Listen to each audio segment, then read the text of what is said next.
Forget paying for dry, expensive chicken burger patties. I'm going to show you how to turn whole meat and simple pantry staples into a juicy, flavorful chicken burger.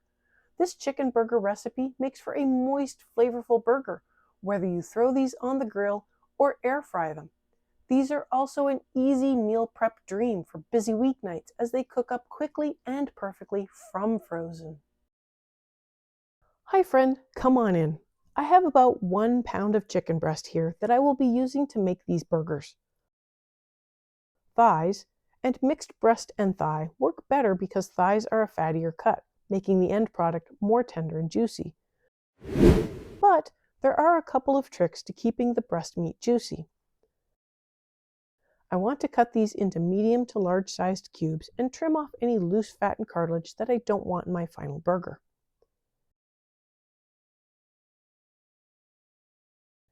In my clean food processor, I want to roughly tear 1 slice of fresh bread and blitz that into coarse crumbs. This is a great use for bread heels. I sometimes save a few in the freezer for just this use. Blitz into crumbs, not a paste, and not too fine. This should yield a bit more than a half cup of crumbs. Place those in a mixing bowl and add 3 tablespoons of milk. This creates a panade, which is a great way to lock moisture into a meat mixture, like meatballs or chicken burgers, and acts as a binder. The panade works by surrounding chicken proteins with starch and moisture. The bread then acts like a sponge to hold in the juices that would otherwise leak out when cooking. This can be replaced with an egg as well. Set this aside so the bread can absorb the milk. I am working with whole meat and not ground meat. I have also placed this in the freezer for about 30 to 40 minutes to firm it up, making it easier to chop into smaller pieces instead of accidentally creating a paste. Place the semi-frozen cubes into the food processor and blitz them into small pieces. My food processor is very small, so this will take a couple of rounds. This is the texture I am going for, small to medium coarse pieces. I do want some texture on these burgers and not a nugget-style paste, and this is where the whole meat gives more control over that level of texture. I can pulse until I like the texture, whereas store-bought ground meat comes as one uniform texture. Pulsing is best to keep the meat from warming up and for better control over piece size. Keep an eye on the process to avoid overprocessing. This is as fine as I want to go, but it is okay to go a little coarser as well. This can be done by hand. Go slow and run your knife through at different angles. It will take time, but it is possible. I used to do this by hand, but using a food processor saves so much time.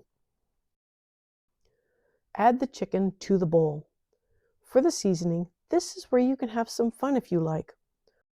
For a base seasoning, begin with 1 teaspoon each of onion powder and garlic powder, about half to 1 teaspoon of pepper, half a teaspoon of salt, and half a teaspoon of smoked paprika.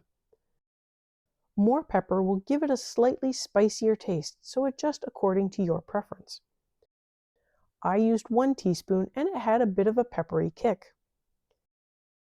This can easily take some crushed thyme or cumin depending on the direction you want to take the flavor profile.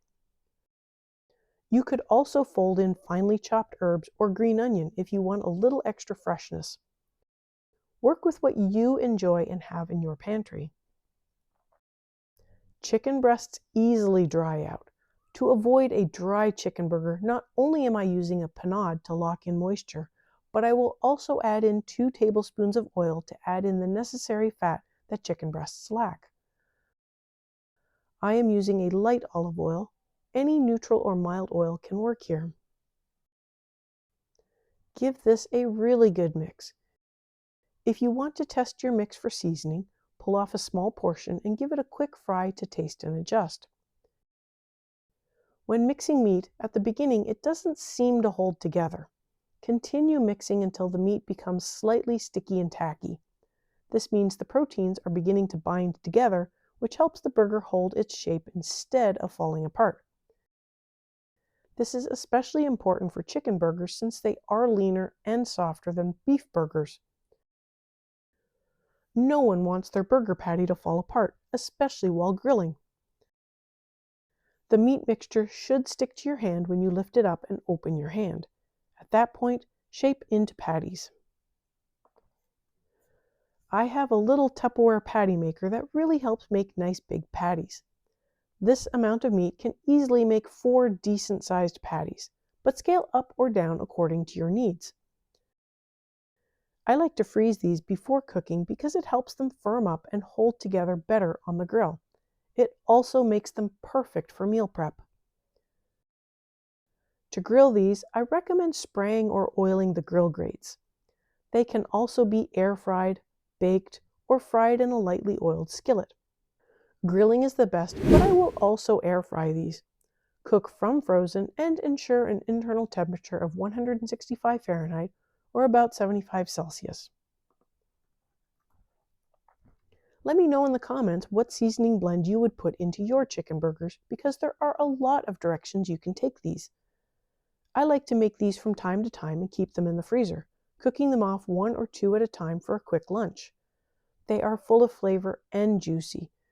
At least with these chicken burgers, I know what's in them and I can control the flavor.